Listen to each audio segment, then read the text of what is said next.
everyone. Hi, everyone. Welcome back to our suburban family moves to Mexico. Today we wanted to talk to you guys a little bit about the ups and downs of living far away from family. All of our family is in the United States, mostly in California.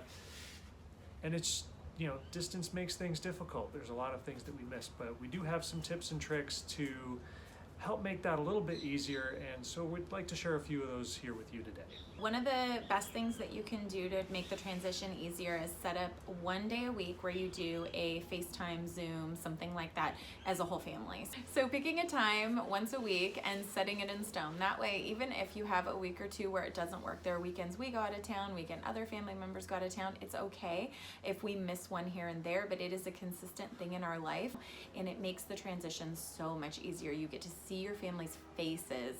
They get to connect with you on a different level than just phone calls and texts. So that is a number one priority we recommend for anybody moving that has significant family that they're leaving behind. Another great thing that we do, since we have kids, so if you are moving with children, find an app or even just FaceTime doing a story time once a week. So we've set it up with the grandparents where they do a story time once a week because our kids have story time every night at the same time. We use an app called Caribou. It's awesome. It actually has the books in the app, and you can see the grandparent can see the kids, and they read the book through the app together. And that has been so much fun for our kids. They've stayed so connected with their grandparents through this. They talk about them all the time. It's a great time for them to catch up, and it's really fun because it's also educational, which we love that part, and it's an amazing quality time tool. So Caribou's the one we use, but before we discovered that, we're literally on FaceTime or Zoom holding up books, and it was still so much fun. So don't feel like you have to have an app. But again, also with that one, we have to have it scheduled regularly.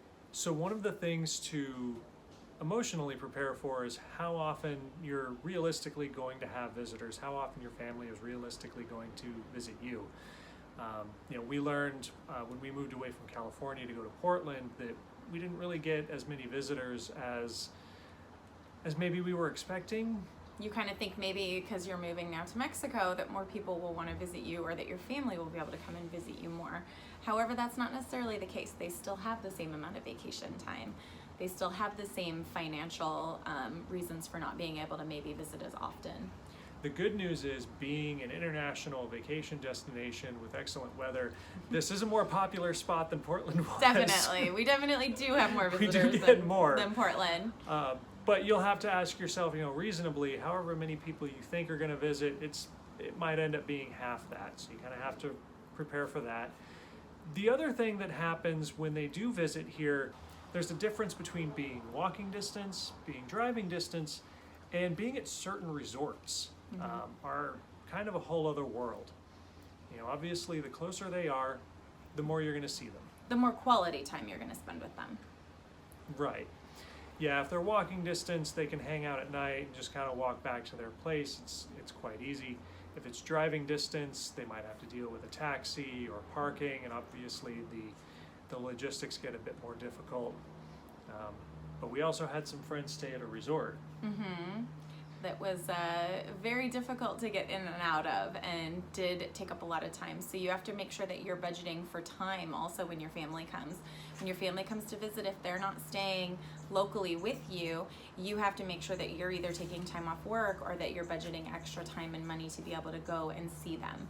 The best thing we found about having family come and stay walking distance to us is that we can put our kids to sleep, and we can all play cards and have a cocktail, just spend quality time together. And that's really what you want to prepare your family for, is, are you coming on a vacation, or are you coming to spend that quality time with your family? And that is a difficult thing when you're in a vacation destination spot.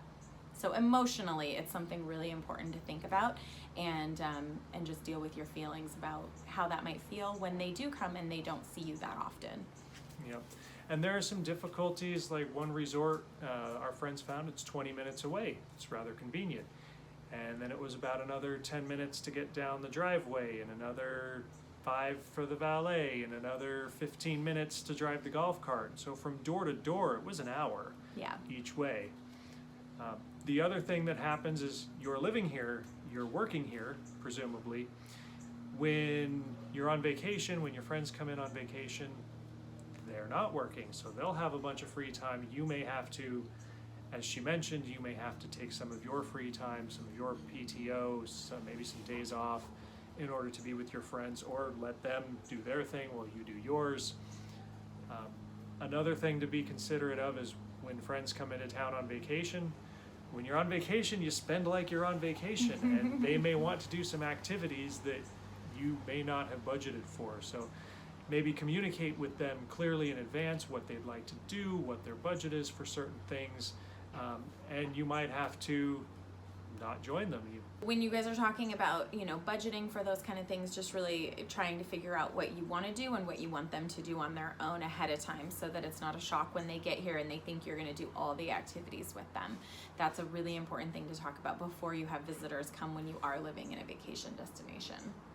Another thing to keep in mind is that there will be visitors or family that you think are going to come and visit you and that they don't. And you have to decide if you're emotionally okay with that. No matter how close you are with certain families, some of them aren't comfortable traveling to where you might live. So there are a lot of decisions that will go into whether or not you want to move to another country with your family. It really changes the dynamic when you have kids and you want them to see their family. So emotionally, it can be hard if the family doesn't want to come visit. So have those hard conversations before you move. That way you can budget to come back and visit them maybe a few extra times so that you aren't missing out on that quality time. If you like these videos, if you like our tips, please be sure to like and subscribe. It really keeps us motivated to keep this going. We appreciate every comment, every message that we get. We've made some great friends so far.